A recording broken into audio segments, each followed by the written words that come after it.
Fighter थे, इसलिए डरने वाले नहीं थे। अरे भैया बहुत दलेर थे वो। खुशी है जो देश के लिए कुर्बान हुआ, फक्र है हमें उस पर। तो क्या कर सकते, छोटे छोटे बच्चे रह गए। और पाकिस्तान वाले भी क्या बोलते, हम डर जाएंगे उनसे, हम डरने वाले नहीं थे। हम हिंदुस्तान के मुसलमान हैं, पाकिस्तान के लिए। पापा देश के लिए कुर्बान हुए और किसी के लिए नहीं। आपने एक हिजबुल्लाह चीफ को मारा है, हर घर से हिजबुल्लाह निकलेगा। I am talking to the Israel, the chief minister of Israel. मैं हर उस इंसान से बात कर रही हूँ जो फलस्तीन के खिलाफ है। मैं लिबनानियंस को हौसला देना चाहूंगी कि वो बिल्कुल भी फिक्र ना करे, क्योंकि हम उनके साथ हैं। द शिया कम्युनिटी उनके साथ है, हम उनका साथ कभी नहीं छोड़ेंगे, कभी भी नहीं। आपको पता नहीं है कि आपने किसको शहीद किया है। अब हर घर से इस्राइल निकलेगा, अब हर घर से लेबनानिया निकलेगा, हर घर से हिजबुल्लाह निकलेगा। हिजबुल्लाह जिंदाबाद। सिपाही की शहादत पर रोने वाला कोई नहीं, आतंकी की मौत पर आंसुओं का सैलाब आया है। वो देश बचाने की खातिर गोली खा गया सीने पर बेगुनाहों के खूनी जनाजे में क्यों हुजूम आया है? इजरायली हमले में हिजबुल्लाह प्रमुख नसरुल्लाह की मौत होती है और भारत में मातम शुरू हो जाता है। एक वर्ग विशेष के लोग सड़कों पर उतर जाते हैं। छोटे छोटे बच्चे और उनके साथ मौजूद उम्र दराज लोग भी जहरीले बयान देते हैं। इन बच्चों और उनके साथ बड़ी तादाद में मौजूद लोगों के दिमाग में भरी नफरत फूट फूट कर बाहर निकलने लगती है। सवाल ये उठता है कि जिस शख्स के हाथ निर्दोषों के खून से सने हों, उसकी मौत के विरोध में कश्मीर में प्रदर्शन क्यों हो रहे हैं? इसीलिए क्योंकि वो एक धर्म विशेष से ताल्लुक रखता था, या फिर वो इजराइल का दुश्मन था? लेकिन 3 दिन पहले ही यानी 29 सितंबर को जम्मू कश्मीर के कठुआ में एक एनकाउंटर होता है। आतंकियों के साथ हुई इस मुठभेड़ में बशीर अहमद शहीद हो जाते हैं। नवंबर में उनके बेटे और बेटी की शादी होने वाली थी। घर में खुशी का माहौल था, लेकिन बशीर के चले जाने से सारी खुशियां एक झटके में खत्म हो गई। रह गई तो सिर्फ वीरानियां और परिजनों की आंखों में आंसू। सर वो घर पे कम रहते, ड्यूटी पे ज्यादा रहते थे। वो जिसमें जुनून का था, फाइटर थे, इसलिए डरने वाले नहीं थे।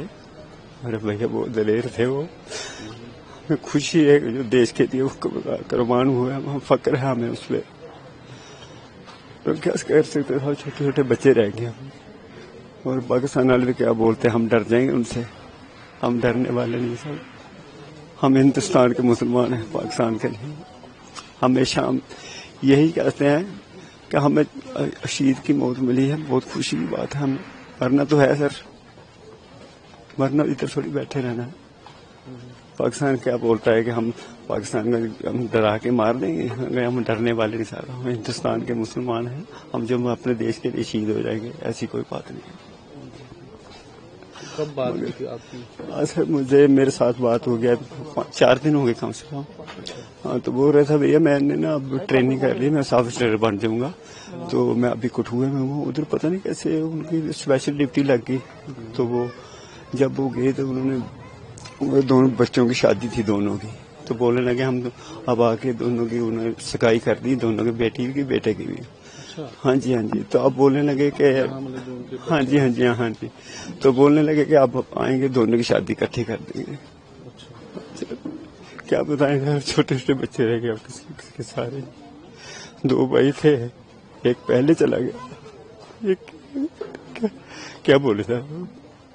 तो आपके ब्रदर है, मतलब शुरू से इनको शौक था पुलिस में? हाँ शौक से, शुरू से ही शौक था वो, शुरू में शौक है। कितनी देर हो गई पुलिस में? हाँ हो गए 30 हो गए, 30 की हो गए। हाँ 30 से ऊपर ही हो गई ड्यूटी उनकी। पहले भी ऑपरेशन? हाँ बहुत ज्यादा, बहुत बार जख्मी हुए वो, मगर डरे नहीं है। हाँ जी हाँ जी हाँ जी हाँ हाँ, मगर डरते नहीं थे वो, दलेर आदमी थे, ऐसी कोई बात नहीं। हाँ अपनी ड्यूटी में रहते थे। हाँ जी, उन्हें अपने परिवार से प्यार नहीं था, ड्यूटी से ज्यादा प्यार था। बच्चों से बढ़ के ड्यूटी थी उसको। क्या करे साहब, क्या बताएं आप। तो कुछ बोलते थे जैसे कि आतंकवादी वहाँ थे? तो हाँ बोलते थे जब सामना होगा देखेंगे, छोड़ेंगे नहीं उनको। तो हो गया सामना सर। हमें फक्र है भाई पर के जो लड़के शहीद हुए हैं। कितने बच्चे सर 2 बेटियां हैं, 2 बेटे हैं। एक बेटी की शादी की, अभी 3 तो शादी के काबिल हैं। तो अभी तो सेटल हुआ था, पहले बोल लगा मैं मकान शिकान बनाऊंगा, अभी बनाया, अभी कंप्लीट नहीं हुआ। बोलता नहीं पहले बच्चों की शादी करूंगा, बाद में मकान कंप्लीट कर लेंगे। इसी लाइन में रहते थे आप, तो उसी की बात बोलता मैं अब मुझे एक स्टार लग गया, चलो और 5 साल से सेवा करने का मौका मिलेगा मुझे, नहीं तो पेंशन नहीं आने वाला। बोलता नहीं अब तो मुझे एक स्टार मिल जाएगा, अब मुझे से देश की सेवा करूंगा 5-4 साल 10 साल और करूंगा। ऐसे विचार थे सर उनके। तो कुछ बात हुई थी कल के करीब अभी ऑपरेशन? हाँ सर, 2-3 दिन पहले बात हुई थी। हाँ जी जी। हाँ बोलते अब मैं आऊंगा तो फिर भैया बेटी की सगाई कर दी है मैंने, तो अब बेटे की भी कड़माई करेंगे, उनकी बात हो गई थी। बोलता थोड़े दिनों के बाद मैं आऊंगा जब, तो बेटे का भी कर देंगे। बेटी वाली के घर गए थे हम, जहाँ से बेटी लिया, वो बेटे वाले उनको बुलाना था हमें थोड़े दिनों के बाद। बोलता अब मैं उधर से आऊंगा तो फिर बुलाएंगे उनको भी, सारे परिवार को 300-400 आदमी को खाना खिलाएंगे, मजा आएगा। तो हमेशा ड्यूटी में ही रहते? ड्यूटी में रहते सर, घर पे तो बहुत कम आते थे वो। हाँ घर बहुत कम आते थे घर पे। क्या बोलते थे कि आतंकवाद को खत्म करना? हाँ बोलता है इनको तो खत्म करेंगे हम, जब मुकाबला होगा देखेंगे, पीछे थोड़ी हटेंगे हम।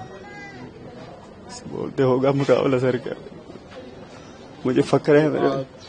कब आपको फोन आया कि ऐसा हो गया? हाँ सर, हमें तो रात को ना कोई 8:30 बजे के बाद आया, और न्यूज में किसी ने और बताया, किसी ने कि ऐसे हो गया, बशीर नाम का आदमी है वो।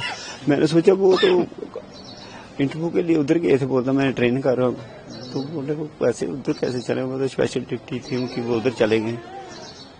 लेकिन सरदार DSP साहब वो भी इंजर हुआ उसके साथ, एक और था उसकी पाँव में गोली लगी थी।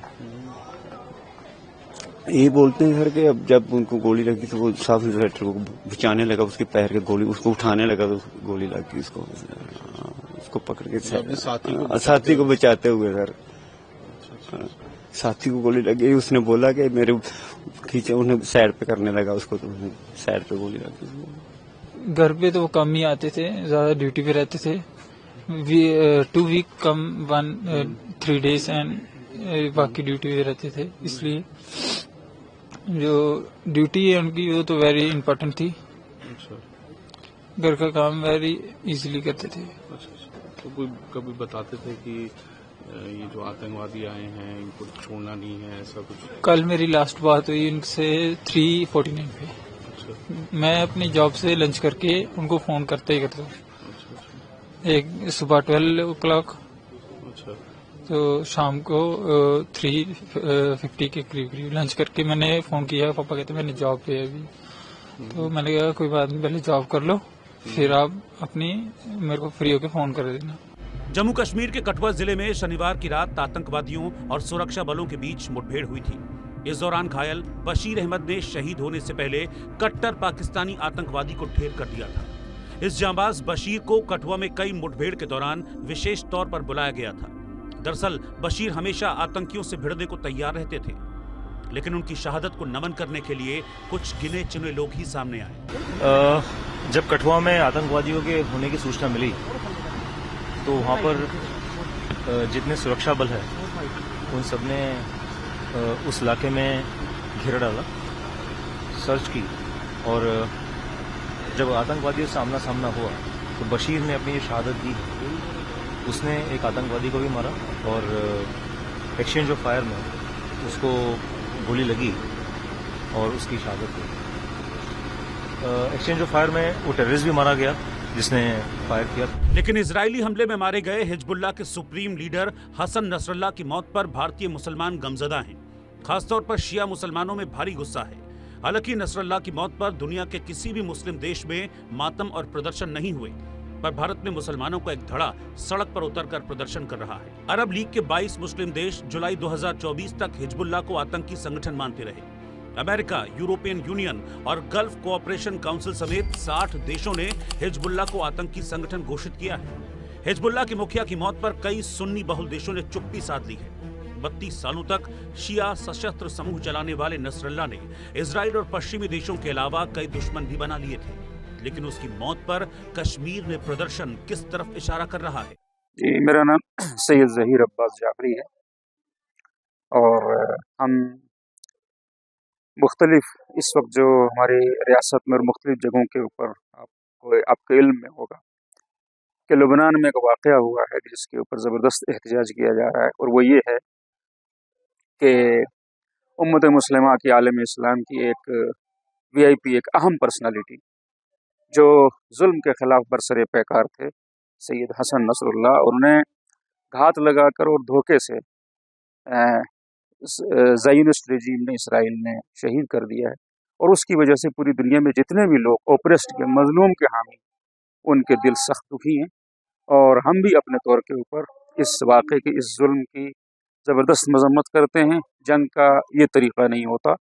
जंग होती है, जंग में नुकसानात भी होते हैं, लेकिन आमने सामने की लड़ाई में लोग मारे जाते हैं। इस तरीके से बुज़दिलाना तौर के ऊपर और एक इतनी बड़ी शख्सियत को टारगेट करना, ये बिल्कुल भी एक गैर इंसानी फ़ेल है। इसकी हम ज़बरदस्त मजम्मत करते हैं। और इसी के साथ साथ जितनी भी इस ज़ायनिस्ट रजीम की कार्रवाइयाँ पिछले दिनों में, पिछले 1 साल से हो रही हैं, वो निहत्ते लोगों के ख़िलाफ़ हैं, मासूम बच्चों के ख़िलाफ़ हैं, आम पब्लिक के ख़िलाफ़ हैं, जिसकी किसी भी तरह से कोई सपोर्ट नहीं की जा सकती। सपोर्ट का तो सवाल ही नहीं है।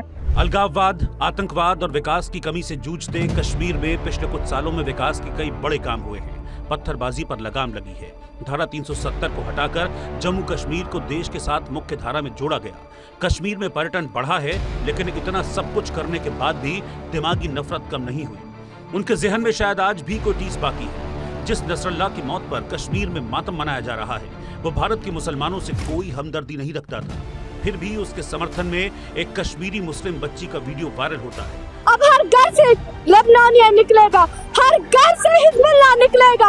हिजबुल्लाह जिंदाबाद। ये नारा उस दौर की याद दिलाता है जब नारे लगाए जाते थे कि तुम कितने अफजल मारोगे, हर घर से अफजल निकलेगा। लेकिन ऐसा कोई भी नारा उस शहीद बशीर अहमद के लिए कश्मीर के किसी कोने में सुनाई नहीं दिया। क्योंकि हर घर से बशीर नहीं निकल सकता? क्यों बशीर जैसे सैकड़ों सिपाही अपने देश के लिए खड़े नहीं हो सकते? जरा सोचिए, देश के लिए ये कितना खतरनाक हो सकता है। 1000 किलोमीटर दूर मुस्लिम जगत में जो हो रहा है, उससे भारत का क्या रिश्ता हो सकता है? एक सिपाही अपने देश के लिए कुर्बान होकर सिर्फ अखबार की हेडलाइन तक सिमट कर रह जाता है। उसके जनाजे में लोगों का हुजूम तक इकट्ठा नहीं होता, लेकिन एक आतंकी की मौत पर एक बड़ा तबका छाती पीटकर मातम मनाता है, सड़कों पर प्रदर्शन करता है।